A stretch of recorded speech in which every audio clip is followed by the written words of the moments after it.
ಸಿಂಹರಾಶಿ ಅನಗತ್ಯವಾದಂತಹ ವಿಚಾರಗಳೇ ಹೆಚ್ಚು ಪ್ರಸ್ತಾಪವಾಗ್ತಕ್ಕಂತಹ ದಿವಸ. ಅದರಿಂದ ಯಾವ ಪ್ರಯೋಜನವೂ ಇಲ್ಲ. ಆದರೆ ಆ ರೀತಿ ಮಾತುಗಳನ್ನು ಆಡುವಂಥದ್ದನ್ನು ಮಾತ್ರ ಕಡಿಮೆ ಮಾಡೋದಕ್ಕೆ ಆಗದೇ ಇರತಕ್ಕಂಥದ್ದು.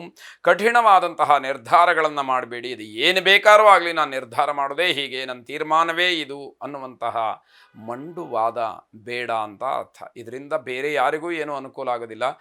ನಿಮ್ಮ ಒಳ್ಳೆಯದಕ್ಕೆ, ನಿಮ್ಮ ಅನುಕೂಲಕ್ಕೆ ಹೇಳುವಂತಹ ಮಾತಿದಾಗಿರುತ್ತೆ. ಮಧ್ಯಾಹ್ನದ ನಂತರದಲ್ಲಿ ಹಣಕಾಸಿನ ವಿಚಾರದಲ್ಲಿ ಸ್ವಲ್ಪ ಮಟ್ಟಿಗೆ ಅನುಕೂಲವಾಗುತ್ತೆ. ರಾಹುಕಾಲ ಕಳೆದ ನಂತರದಲ್ಲಿ ಆಗುವಂತಹ ವ್ಯವಹಾರ ಏನಿದೆ ಅದು ನಿಮಗೆ ಸ್ವಲ್ಪ ಕೈ ಹಿಡಿತಕ್ಕಂಥದ್ದಾಗತ್ತೆ ಅಂತ ಹೇಳಬೇಕು. ಬೇರೆಯವರ ವಿಶ್ವಾಸವಾಗಲಿ ಬೆಂಬಲವಾಗಲಿ ನಿಮಗೆ ಸಿಕ್ಕುವಂಥದ್ದಿದೆ. ಪ್ರೇಮಿಗಳಿಗೆ ತಮ್ಮ ಪ್ರೇಮದ ವಿಚಾರದಲ್ಲಿ ತಿರುವು ಸಿಕ್ಕತಕ್ಕಂತಹ ದಿವಸ ಇದು. ಏನು ಹಿಂದೆ ಮಾತುಕತೆ ಅಥವಾ ಒಬ್ಬರನ್ನೊಬ್ಬರು ಅರ್ಥ ಮಾಡ್ಕೊಳ್ಳದಲೇ ಯಾವುದಾದ್ರೂ ಬೇರೆ ರೀತಿಯಲ್ಲಿ ಮನಸ್ತಾಪ ಇತ್ಯಾದಿಗಳೆಲ್ಲ ಆಗಿದ್ದರೆ ಅದೆಲ್ಲವೂ ಕೂಡ ಸರಿಯಾಗ್ತಕ್ಕಂತಹ ಸಮಯ. ಸಾಯಂಕಾಲ ಬಂಧು ಮತ್ತು ಸ್ನೇಹಿತರ ಸಮಾಗಮವಾಗಬಹುದು. ಇದರಿಂದ ಉತ್ತಮವಾದಂತಹ ಮಾತುಕತೆ, ಸಮಯವನ್ನು ಕಳೀತಕ್ಕಂತಹ ಒಂದು ವಾತಾವರಣ ಎಲ್ಲವೂ ಕೂಡ ಆಗುತ್ತೆ. ಆಂಜನೇಯ ಸ್ವಾಮಿಯನ್ನು ವಿಶೇಷವಾಗಿ ಪ್ರಾರ್ಥನೆ ಮಾಡಿ, ಮನೋಜವಂ ಮಾರುತ ತುಲ್ಯವೇಗಂ ಜಿತೇಂದ್ರಿಯಂ ಬುದ್ಧಿಮತಾಂ ವರಿಷ್ಠಂ ವಾತಾತ್ಮಜಂ ವಾನರ ಯೂಥ ಮುಖ್ಯಂ ಶ್ರೀರಾಮದೂತಂ ಶಿರಸಾ ನಮಾಮಿ ಎಂಬುದಾಗಿ ನಿಮ್ಮ ಪ್ರಾರ್ಥನೆ ಇರಲಿ. ಶುಭವಾಗಿ. ಕನ್ಯಾ ರಾಶಿ ಮಕ್ಕಳ ಬಗ್ಗೆ ಸರಿಯಾಗಿ ಚಿಂತನೆಯನ್ನು ಮಾಡಿ, ಅವರಿಗೆ ಸರಿಯಾದಂತಹ ಮಾರ್ಗದರ್ಶನವನ್ನು ಮಾಡಿ. ಮಕ್ಕಳು ಆಯಾ ವಯೋಮಾನಕ್ಕೆ ಅನುಗುಣವಾಗಿ ನಡ್ಕೊಂಡ್ರೆ ಮಾತ್ರ ಸರಿಯಾಗಿರುತ್ತೆ. ಅದಿಲ್ಲ, ತಮ್ಮ ದಾರಿಯನ್ನು ಅವರು ಬಿಟ್ಟಿದ್ದಾರೆ ಅಂತಾದರೆ ಪೋಷಕರಿಗೆ, ತಂದೆ ತಾಯಿಗಳಿಗೆ ಬಹಳ ಅವಮಾನದ ಸಂಗತಿ ಅಂತ ಹೇಳಬೇಕು. ನಿಮ್ಮ ಸಂದೇಶ ಮನೆಯ ಮಕ್ಕಳಿಗೆ ದಾರಿದೀಪವಾಗಬೇಕು. ಆ ರೀತಿಯಲ್ಲಿ ನೀವು ನಡ್ಕೊಂಡು ಮಾತನ್ನಾಡ್ತಾ ಆ ಮಕ್ಕಳಿಗೆ ಸರಿಯಾದಂತಹ ಮಾರ್ಗವನ್ನು ತೋರಿಸಬೇಕಾಗತ್ತೆ. ದೈಹಿಕವಾದಂತಹ ಸಮಸ್ಯೆಯ ನಿಮ್ಮನ್ನು ಕಾಡುವಂಥದ್ದು, ನೋವಿನಿಂದ ಬಳಲ್ತೀರಿ ಅಂತ ಅರ್ಥ.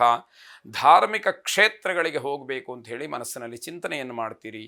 ಮನೆಯಲ್ಲಿ ಪೂಜೆ ಪುನಸ್ಕಾರ ಇತ್ಯಾದಿಗಳನ್ನು ಮಾಡುವ ಬಗ್ಗೆ ಆಲೋಚನೆಗಳು ನಡೆಯುತ್ತೆ. ನೀವು ಮಾಡ್ತಕ್ಕಂತಹ ನೌಕರಿ ಯಾವುದೇ ರೀತಿಯ ಸಮಾಧಾನವನ್ನು ನಿಮಗೆ ಕೊಡೋದಿಲ್ಲ. ಯಾಕೆ ಅಂತಂದರೆ ಆ ಕೆಲಸಕ್ಕೆ ಸರಿಯಾದಂತಹ ನ್ಯಾಯವನ್ನು ಒದಗಿಸ್ತಕ್ಕಂಥದ್ದು ನಿಮ್ಮ ಹತ್ರ ಆಗದೇ ಇರೋದರಿಂದ ನಿಮಗೇ ಹಾಗನ್ಸುತ್ತೆ. ಶರೀರಕ್ಕೆ ವಿಶ್ರಾಂತಿ ಬೇಕಾಗಿರುತ್ತೆ, ಮನಸ್ಸಿಗೆ ಮಾತ್ರ ಸಮಾಧಾನ ಅಂತಕ್ಕಂಥದ್ದು ಇಲ್ಲದೇ ಇರುವಂತಹ ಪರಿಸ್ಥಿತಿ. ಮನಸ್ಸು ನಿಮ್ಮ ಹಿಡಿತವನ್ನು ಮೀರಿ ಹೋಗ್ತಾ ಇರುತ್ತೆ. ಮೃತ್ಯುಂಜಯನ ಪ್ರಾರ್ಥನೆಯನ್ನು ಮಾಡಿ. ಶುಭವಾಗಿ. ತುಲಾರಾಶಿ ಲೆಕ್ಕಶಾಸ್ತ್ರಕ್ಕೆ ಸಂಬಂಧಪಟ್ಟ ಹಾಗೆ, ಗಣಿತಶಾಸ್ತ್ರಕ್ಕೆ ಸಂಬಂಧಪಟ್ಟ ಹಾಗೆ ಯಾರು ಅಭ್ಯಾಸವನ್ನು ಮಾಡ್ತಾ ಇರ್ತೀರೋ ಅಂತಹ ವಿದ್ಯಾರ್ಥಿಗಳಿಗೆ ಈ ದಿವಸ ಯಶಸ್ಸು ಸಿಕ್ಕುವಂಥದ್ದಾಗತ್ತೆ. ಅಧಿಕವಾದಂತಹ ಖರ್ಚು, ಹಣ ಸಂಗ್ರಹ ಇದರ ಬಗ್ಗೆ ಆಲೋಚನೆಯನ್ನು ಮಾಡ್ತೀರಿ. ದುಡ್ಡು ಇಷ್ಟೊಂದು ಖರ್ಚಾಗ್ತಾ ಇದೆಯಲ್ಲ, ಹೇಗೆ ಅದಕ್ಕೆ ಕಡಿವಾಣ ಹಾಕೋದು, ಜೊತೆಗೆ ಹೆಚ್ಚಿನ ಸಂಪಾದನೆಯನ್ನು ಹೇಗೆ ಮಾಡೋದು, ಈ ಆಲೋಚನೆಗಳು, ಚಿಂತನೆಗಳು, ಚರ್ಚೆಗಳು ಬರುವಂಥದ್ದಾಗತ್ತೆ. ಹೊಸ ಯೋಜನೆಗಳೆಲ್ಲ ಸಾಕಾರವಾಗ್ತಕ್ಕಂಥದ್ದು. ಯಾವ ಕೆಲಸವನ್ನು ಮಾಡಬೇಕು ಅಂತ ಹೇಳಿ ಅಂದುಕೊಂಡು ಕಾರ್ಯರೂಪಕ್ಕೆ ತರ್ತೀರೋ ಅದೆಲ್ಲವೂ ಕೂಡ ಅನುಕೂಲವನ್ನು ಕೊಡುವಂಥದ್ದಾಗತ್ತೆ. ಹಳೆಯ ಬಾಕಿ ಹಣ ಏನಾದರೂ ಇದ್ದರೆ ಅದು ನಿಮ್ಮ ಕೈ ಸೇರ್ತಕ್ಕಂತಹ ಯೋಗ. ನಿಮ್ಮ ಯೋಜನೆಗೆ ತಕ್ಕ ವ್ಯಕ್ತಿಗಳ ಪರಿಚಯವಾಗುತ್ತೆ. ಅಂದರೆ ಯಾವ ಕೆಲಸಕ್ಕೆ ಯಾವ ವ್ಯಕ್ತಿಗಳು ಬೇಕೋ ಅದರಲ್ಲಿ ಅನುಭವ ಇರತಕ್ಕಂಥವ್ರು, ಆ ರೀತಿ ಮನಸ್ಥಿತಿ ಇರತಕ್ಕಂಥವ್ರು ನಿಮಗೆ ಸಿಗ್ತಾ ಹೋಗ್ತಾರೆ. ಆಸ್ಪತ್ರೆಗೋಸ್ಕರವಾಗಿ ಹಣವನ್ನು ಖರ್ಚು ಮಾಡಬೇಕಾಗತ್ತೆ. ಇದು ಬಹಳ ಬೇಸರದ ಸಂಗತಿಯಾಗುತ್ತೆ. ಕಾಲಭೈರವ ಮಂತ್ರವನ್ನು ಶ್ರವಣ ಮಾಡಿ, ಪಠನ ಮಾಡಿ. ಶುಭವಾಗಿ.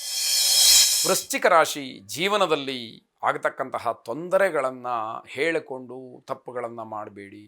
ನನಗೇನೋ ಸಮಸ್ಯೆ ಇದೆ, ನನ್ನ ಸಂಸಾರ ಸರಿಯಿಲ್ಲ, ನನ್ನ ಸಂಬಳ ಸರಿಯಾಗಿಲ್ಲ, ನನ್ನ ಕೆಲಸ ಸರಿಯಾಗಿಲ್ಲ ಅಂತ ಹೇಳಿ ಎಲ್ಲ ಸಿಕ್ಕಿದವರ ಜೊತೆಯಲ್ಲಿ ಹೇಳ್ಕೊಳ್ತಕ್ಕಂಥದ್ದು, ಇದರಿಂದ ತೊಂದರೆಯನ್ನು ಮಾಡ್ಕೊಳ್ತೀರಿ. ಇದು ನಿಮ್ಮ ದೌರ್ಬಲ್ಯವಾಗಿ ನಿಮಗೆ ಸಮಸ್ಯೆಯನ್ನು ಮಾಡುತ್ತೆ. ನಿಮ್ಮ ಎಲ್ಲ ಪ್ರಯತ್ನಗಳು ಕೂಡ ಈ ದಿವಸ ವಿಫಲವಾಗುತ್ತೆ. ಯಾವ ಪ್ರಯೋಜನಕ್ಕೂ ಕೂಡ ಬರೋದಿಲ್ಲ. ಹಾಗಂತ ಪ್ರಯತ್ನ ಮಾಡದಲ್ಲೇ ಸುಮ್ಮನೆ ಕೂತ್ರೆ ಮತ್ತೊಂದು ರೀತಿಯಲ್ಲಿ ಸಮಸ್ಯೆಯನ್ನು ಎದುರಿಸಬೇಕಾಗತ್ತೆ. ಈ ದಿವಸ ಸಣ್ಣ ಪ್ರಮಾಣದಲ್ಲಿ ಯಾರು ವ್ಯಾಪಾರವನ್ನು ಮಾಡ್ತಾರೆ ಅವರಿಗೆ ಲಾಭ ಇದೆ. ರಸ್ತೆ ಬದಿಯಲ್ಲಿ ವ್ಯಾಪಾರ ಮಾಡ್ತಕ್ಕಂಥವ್ರಿಗೆ ಅನುಕೂಲವಾಗ್ತಕ್ಕಂಥದ್ದಿದೆ. ಅನಾರೋಗ್ಯ ಪೀಡಿತರಾದಂತಹ ಬಂಧುಗಳನ್ನು ಭೇಟಿ ಮಾಡ್ತೀರಿ. ಸ್ವಲ್ಪ ಮಟ್ಟಿಗೆ ಹಣ ಖರ್ಚಾಗ್ತಕ್ಕಂಥದ್ದಿದೆ. ನಿಮ್ಮ ಕೆಲಸ ಜವಾಬ್ದಾರಿಯ ಬಗ್ಗೆ ಬದ್ಧತೆ ಇರಬೇಕು. ನಿಮಗೆ ವಹಿಸಿರ್ತಕ್ಕಂತಹ ಕೆಲಸದ ಬಗ್ಗೆ ಹೆಚ್ಚಿನ ಗಮನ ಇರಬೇಕು. ಬೇಜವಾಬ್ದಾರಿಯಿಂದ ವರ್ತಿಸಿದಾಗ ಆ ಕೆಲಸದಿಂದ ಆಗತಕ್ಕಂತಹ ತೊಂದರೆಗೆ ನೀವೇ ಕಾರಣರಾಗ್ತೀರಿ. ಹಣ ಉಳಿಸೋದಕ್ಕೆ ಪ್ರಯತ್ನವನ್ನು ಮಾಡಿ ತೊಂದರೆಗೆ ಸಿಗಾಹಾಕ್ಕೋತೀರಿ. ಇವೆಲ್ಲವನ್ನು ಸರಿಯಾಗಿ ಗಮನಿಸಬೇಕು, ಬದಲಾಯಿಸ್ಕೊಳ್ಬೇಕು. ವಿಷ್ಣು ಸಹಸ್ರನಾಮವನ್ನು ಶ್ರವಣ ಮಾಡಿ, ಅನುಕೂಲ ಇರತಕ್ಕಂಥವ್ರು ವಿಷ್ಣು ಸಹಸ್ರನಾಮವನ್ನು ಹೇಳಿಕೊಳ್ಳಿ. ಶುಭವಾಗಿ.